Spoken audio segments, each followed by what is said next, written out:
जी students, अस्सलाम वालेकुम। मैं हूं आपका इंस्ट्रक्टर आतिफ नसीम और ये है आपका YouTube channel science made sensible. Lecture number 5 की तरफ बढ़ते हैं। एएस के मैथमेटिक्स के पेपर नंबर 1 के लिए हमने टॉपिक जो चूज किया है, इस फर्स्ट चैप्टर जो हमने स्टार्ट किया है, that is about arithmetic sequence and series. ठीक है, और उस टॉपिक में हमने 3 बल्कि 4 लर्निंग ऑब्जेक्टिव्स हमने डिस्कस कर लिए हैं। Arithmetic sequence, arithmetic series, geometric sequence, और चौथा टॉपिक जो हम अभी शुरू हमने कर लिया है, that is geometric series. Lecture number 4 में हमने ज्योमेट्रिक सीरीज के लिए up to n terms discuss किए थे ज्योमेट्रिक सीरीज को। इस लेक्चर में हम इनफाइनाइट ज्योमेट्रिक सीरीज डिस्कस करेंगे। ऐसे समेशंस फाइंड करेंगे जो इन्फिनिटी तक जाते हैं और जिसके लास्ट एलिमेंट का हमें पता नहीं होता। ठीक है, इनफाइनाइट ज्योमेट्रिक सीक्वेंसेस जो हैं वो सीक्वेंसेस होते हैं जो अनकाउंटेबल होते हैं और जिनमें n जो है नंबर ऑफ टर्म्स वो इनफाइनाइट होते हैं और इन्फिनिटी तक जाते हैं।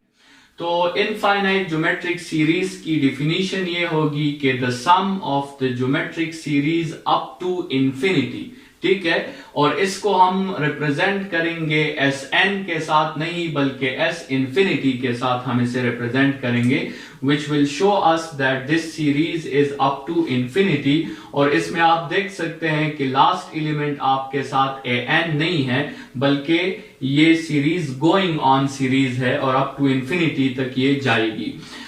इनफाइनाइट ज्योमेट्रिक सीरीज को हमने 2 कैटेगरीज में डिवाइड किया है, कन्वर्जेंट ज्योमेट्रिक सीरीजेस और डाइवर्जेंट ज्योमेट्रिक सीरीजेस। कन्वर्जेंट ज्योमेट्रिक सीरीजेस हम उन सीरीजेस को कहेंगे जिनका कॉमन रेशियो 1 से लेस होगा, और डाइवर्जेंट ज्योमेट्रिक सीरीजेस हम उनको कहेंगे जिनका कॉमन रेशियो 1 से ग्रेटर होगा। इस लेस देन 1 और ग्रेटर देन 1 पर हमने लेक्चर नंबर 4 में भी बात की थी। ठीक है, लेकिन वहां पर हम उसे कन्वर्जेंट या डाइवर्जेंट का नाम नहीं देंगे। ये कन्वर्जेंट और डाइवर्जेंट का जो नाम है ये सिर्फ इनफाइनाइट सीरीजेस के लिए हम यूज करेंगे। ठीक है, so convergent infinite geometric series is a series whose common ratio, whose modulus of common ratio is less than 1, and divergent infinite geometric series are the series whose modulus of common ratio is greater than 1. ठीक है, अभी मैंने कुछ examples दिए हैं convergent और divergent सीरीजेस के। आप सबसे पहले डाइवर्जेंट सीरीजेस के ये एग्जांपल्स देख लें। इस सीरीज को अगर आप स्टडी करें तो आपको पता लग जाएगा कि हमारे साथ इसमें r जो है वो 2 के इक्वल है, और अगर आप इसका r मॉड्यूलस फाइंड करेंगे सो वो भी आपके साथ 2 के इक्वल ही आएगा। इस सीरीज को आप देखें, इस सीक्वेंस को, तो आपको पता चल जाएगा कि आपके साथ r जो है वो यहाँ पे आपके साथ 10 है, और अगर आप इसका r मॉड्यूलस लेंगे तो वो भी आपके साथ 10 ही आएगा। ठीक है, सो दीज 2 सीरीजेस, इनमें जो r मॉड्यूलस की वैल्यू है दैट इज ग्रेटर देन 1। ठीक है, और ग्रेटर देन 1 जो मॉड्यूलस की वैल्यू होती है, तो इन सीरीजेस को अगर हम इनके एलिमेंट्स को प्लस करें, इंफिनिटी तक प्लस करें, so we will call it a divergent infinite geometric series. ठीक है, डाइवर्जेंट ज्योमेट्रिक सीरीज के लिए आंसर बड़ा सिंपल है कि आप इस सीरीज को देखें, इसका नेक्स्ट एलिमेंट प्रीवियस से बड़ा होता जा रहा है, मतलब इसका हर एलिमेंट जो है वो इंक्रीज होता जा रहा है। तो अगर आप इसको इंफिनिटी तक लेके जाएंगे तो इसका जो लास्ट एलिमेंट होगा वो भी इंफिनिटी बन गया होगा। और हम तो लास्ट एलिमेंट की बात नहीं कर रहे हैं, हम तो इन सब एलिमेंट्स को प्लस कर रहे हैं। तो इसका मतलब ये हुआ कि डाइवर्जेंट सीरीजेस के लिए जब आप एस इंफिनिटी फाइंड करना चाहते हैं तो डाइवर्जेंट सीरीज के लिए एस इंफिनिटी की वैल्यू इंफिनिटी के इक्वल होती है। इसके लिए हमारे साथ कोई फॉर्मूला नहीं है, सिंपल रिजल्ट है कि कोई भी अगर इनफाइनाइट सीरीज आपके साथ डाइवर्जेंट होगी, तो अगर आपसे क्वेश्चन में कहा जाए कि आप इस इनफाइनाइट सीरीज का सम फाइंड करें और वो सीरीज आपने चेक कर लिया कि ये सीरीज डाइवर्जेंट है, तो कोई फॉर्मूला यूज करने की जरूरत नहीं है, सिंपली लिख लें कि S infinity is equal to infinity. इसका अगर हम सम फाइंड करेंगे तो वो भी इनफाइनाइट होगा, ठीक है। तो इसीलिए इसे डाइवर्जेंट कहते हैं, क्योंकि ये किसी वैल्यू की तरफ नहीं जाता बल्कि ये डाइवर्ट होके इंफिनिटी की तरफ चला जाता है। अभी दोबारा हम आते हैं कन्वर्जेंट सीरीज की तरफ।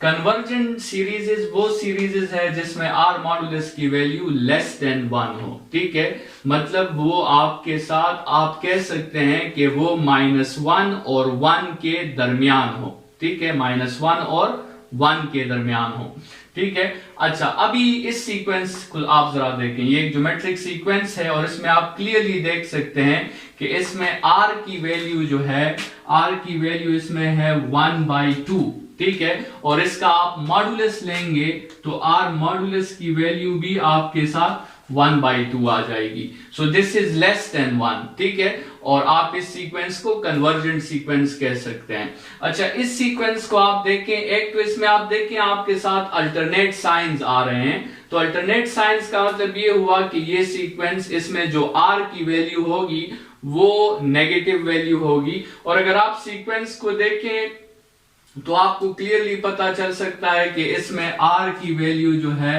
दैट इज -1/5, ठीक है।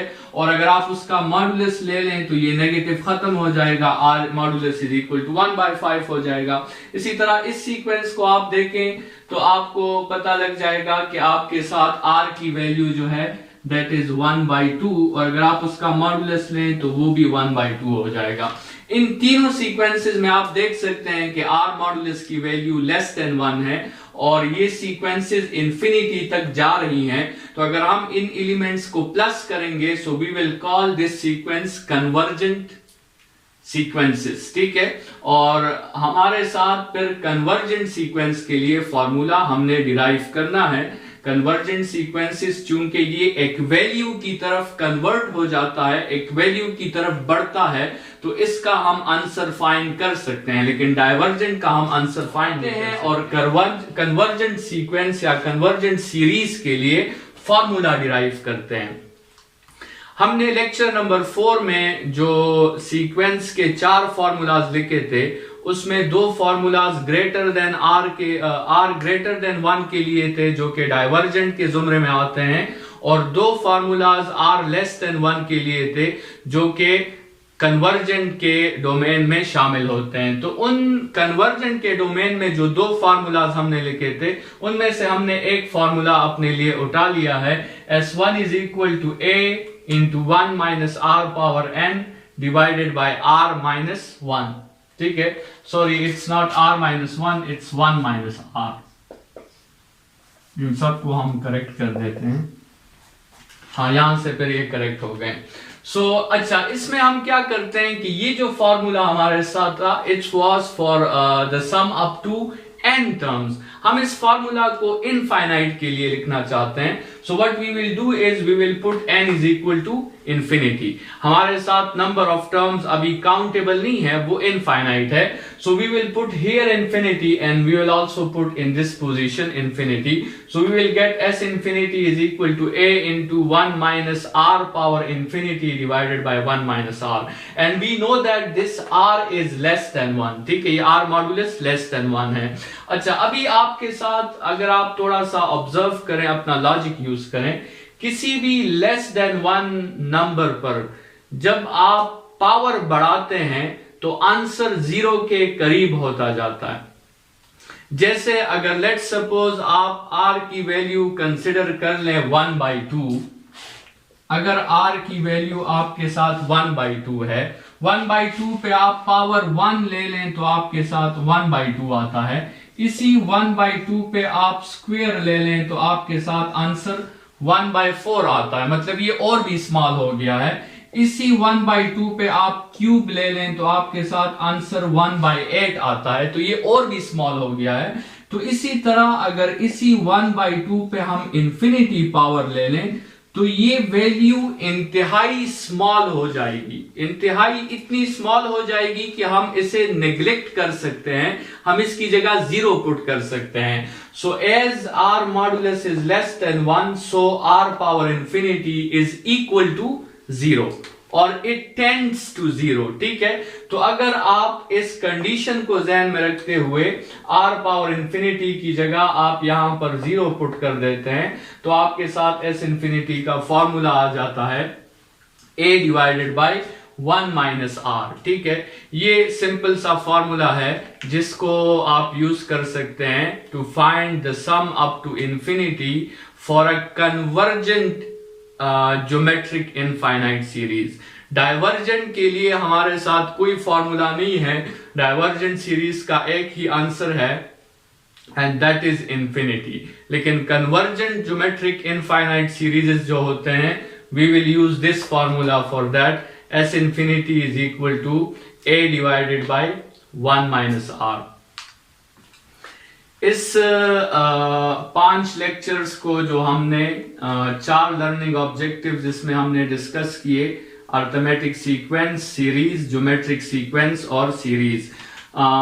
6th लेक्चर में हम इन्हीं 4 लर्निंग ऑब्जेक्टिव्स के सारे फॉर्मूलाज को एक दफा रिवाइज करेंगे और फिर हम इस चैप्टर के लास्ट लर्निंग ऑब्जेक्टिव की तरफ जाएंगे, दैट इज बायनॉमियल थ्योरम या बायनॉमियल एक्सपेंशन। Thanks, students.